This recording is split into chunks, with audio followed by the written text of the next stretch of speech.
Y uno de los entes que jugaron un papel más relevante a propósito del sismo fueron justamente las plataformas tecnológicas, particularmente las redes sociales, que sirvieron para organizar, a veces para desorganizar, pero finalmente fueron muy útiles para justamente dirigir los esfuerzos. Una vez que se empezó a filtrar la información, ahí Verificado 19 se hizo un espléndido trabajo.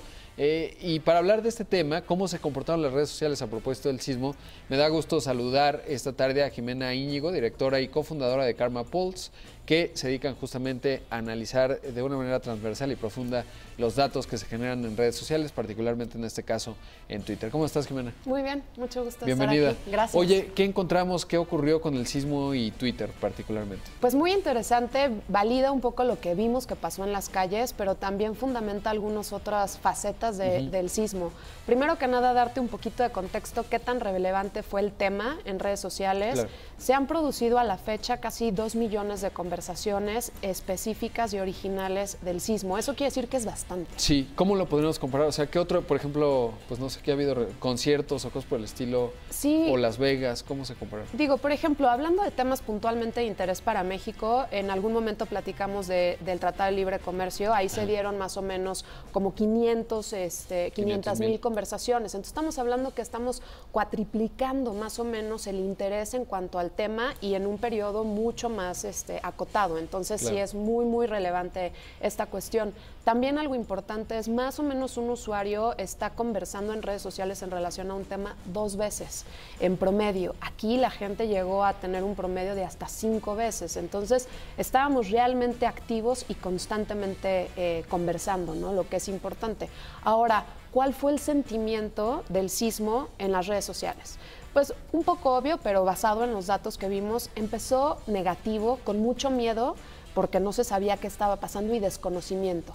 Conforme fue pasando el tiempo, y yo te diría que particularmente del 19, que fue el sismo, al día siguiente 20, se tornó más a una cuestión informativa, de pedir ayuda, de organizarse, de que la misma gente pues fungían como reporteros, ¿no? Diciendo claro, que era lo que se necesitaba. Entonces empezó a cambiar el termómetro más a un nivel neutral, ¿no? De las conversaciones, dejando a un lado el miedo y poniéndonos las pilas de qué es lo que hay que hacer y hay que comunicar.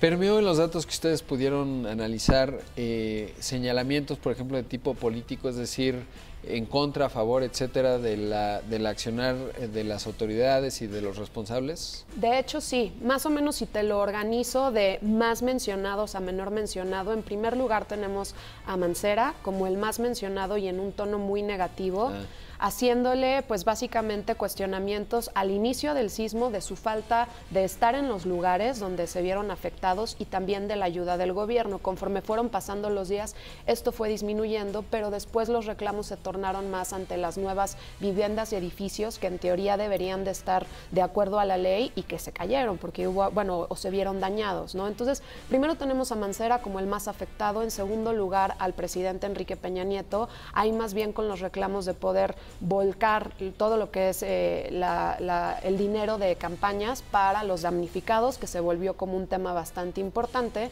Después encontramos que, por ejemplo, está Tony Gali, ¿no? Que también, que ahí no fue tantos reclamos, sino fue más informativo, pero yo creo que al que más duro le pegaron, no tanto en cantidad de menciones, sino siendo a veces hasta muy groseros, fue justamente con Graco, también porque se dio toda esta cuestión de que se estaban en teoría llevando los víveres y toda la ayuda, ¿no? Entonces, ese es un poco el tono político que se dio.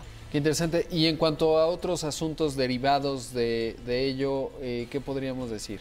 Pues mira, no tanto ya en política, pero social, muy interesante. Tú hace rato mencionabas a Verificado. Es importante ver qué temas que fueron puntualmente empujados por la ciudadanía y otros que se dieron también mediático tuvieron mayor interés. Socialmente se dieron 2 importantes, que era Revisa mi grieta, que básicamente era la gente que no había suficiente gente de protección civil y cómo sé si estoy en un lugar seguro. Entonces se empezó a movilizar por medio de las redes sociales. Revisa mi grieta más o menos generó un 1% de la conversación y, por ejemplo, verificado 19S generó un 1.6, entonces también ver qué tanto se sumaron. Ahora, temas interesantes, uno muy relevante fue todo el tema de Frida Sofía, la supuesta niña en el colegio, abarcó más o menos casi el 13% de la conversación, entonces hay que decir que sí, la gente estaba... Y quiero saber del spin, porque eso me interesa mucho, cómo funcionó Frida, el perro, la perra. Justamente también todo el tema del binomio canino fue algo que abarcó las conversaciones, pero en específico Frida como el can abarcó casi un 3% de la conversación. Entonces fue una celebridad en cuestión a verlo en individual y pues sí, la gente empezó a ver toda esta cuestión, lanzaron muchísimas imágenes, memes y ahí se empezó a llenar la conversación. Sí, es que digo del spin porque vaya que fue muy inmediato, la Secretaría de Marina rápidamente colocó a Frida el perro y a los binomios caninos como un tema a discutir. Y es interesante ver qué tanto permeó en las redes sociales. Ahora, por otro lado, preguntarte cómo se ve la dispersión geográfica, más allá de la Ciudad de México, qué tanto se tuiteó. Me gustaría sacar a la Ciudad de México porque finalmente pues es en cualquier escenario tuitero o de cualquier cosa de comunicación, pues va a salir muy representada porque pues estamos en la zona urbana del Estado de México, Ciudad de México, etcétera, muy representados. Pero ¿cómo salió fuera de México? Sin duda, digamos que los lugares que tuvieron como más representación, tanto porque hubo mucha actividad ahí, pero también porque fueron los lugares a los cuales se hacía referencia en todas las conversaciones. Después de la Ciudad de México tenemos a Morelos, al estado como tal, en general.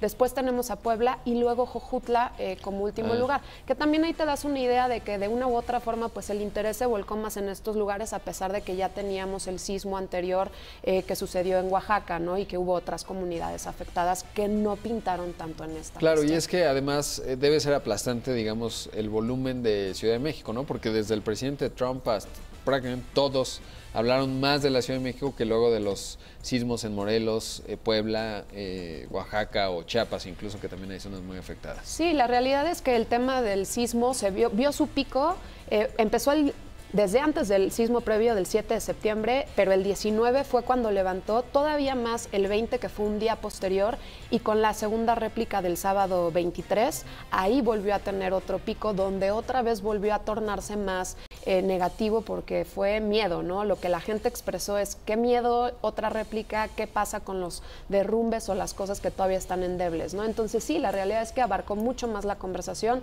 el sismo del 19 y más enfocado a estas regiones. Ahora, ¿surgió alguna nueva cuenta que haya ganado muchos seguidores en el mapa que ustedes pueden ver? ¿Alguien que no existía y que súbitamente en el momento de crisis? Pues no puntualmente, lo que sí es curioso es que esta conversación fue muy de la ciudadanía, o sea, hubo muchos medios de comunicación que claro que estuvieron apoyando, hubo muchas marcas, ¿no? Que también se sumaron a este tema más por la parte de los donativos y los acopios, pero la realidad es que la celebridad, digamos, o el personaje más importante en este tema fue la ciudadanía como tal, y sin duda aquí reafirmamos la parte de los millennials. También, así como fueron los que salieron a las calles, estamos hablando de que casi el 67% son los millennials que movieron la conversación, pero curioso, vemos que también amplió un poco el grado de edad que generalmente conversa en redes sociales, como que hubo más interés de otros segmentos de mayor edad por estar compartiendo lo que creía, la ayuda, etcétera, etcétera. Entonces, también es un indicador interesante que despertó mucho la conversación de otras personas que constantemente no lo hacen por medio de estos medios de comunicación. Y algo interesante que no está en tus datos, pero que sí es muy relevante, es cómo Twitter, en una plataforma de comunicación puntual, mucho más útil que Facebook, ¿no? Es decir, en actualizaciones, etcétera, Facebook no generaba esa conversación, generaba más post pues de otra dinámica, y finalmente Twitter pues es muy rápido y muy puntual, y eso también es de destacar, ¿no? Sí, y tiene que ver mucho también que como es abierta y es pública, entonces muchas veces en este tipo de circunstancias la información que es más útil para ti es